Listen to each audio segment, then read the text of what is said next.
வணக்கம் நண்பர்களே.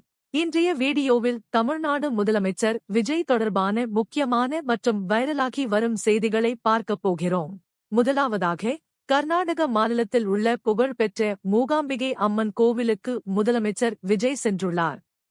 அங்கு அவர் 1.6 கிலோ எடையுள்ள வெள்ளி வாளை காணிக்கையாக வழங்கியதாக தகவல்கள் வெளியாகியுள்ளன. இந்த சம்பவத்தின் புகைப்படங்கள் மற்றும் வீடியோக்கள் சமூக வலைதளங்களில் வேகமாக பரவி வருகின்றன. இந்த விஜயம் சாதாரண கோவில் தரிசனம் மட்டுமல்ல என்று அரசியல் வட்டாரங்களில் பேசப்படுகிறது. பலரும் இதற்கு பல்வேறு கருத்துக்களை தெரிவித்து வருகின்றனர்.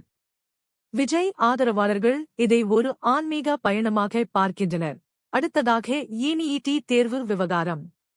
தமிழ்நாட்டின் நீண்டகால கோரிக்கையான ENET விலக்கு குறித்து முதலமைச்சர் விஜய் மீண்டும் தனது குரலை பதிவு செய்துள்ளார்.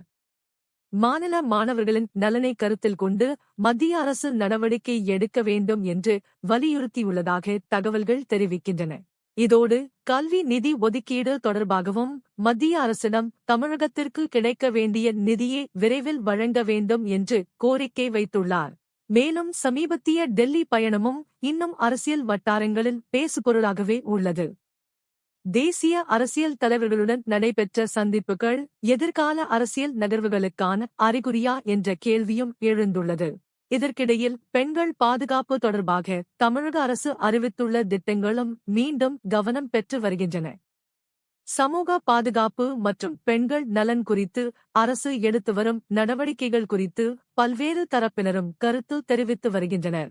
இப்படி ஆன்மீகம், அரசியல், கல்வி, மக்கள் நலன் என பல்வேறு துறைகளில் முதலமைச்சர் விஜயின் நடவடிக்கைகள் இன்று சமூக வலைதளங்களில் திரண்டாகி வருகின்றன. இந்த செய்திகளைப் பற்றி நீங்கள் என்ன நினைக்கிறீர்கள் என்பதை கமெண்டில் தெரிவியுங்கள்.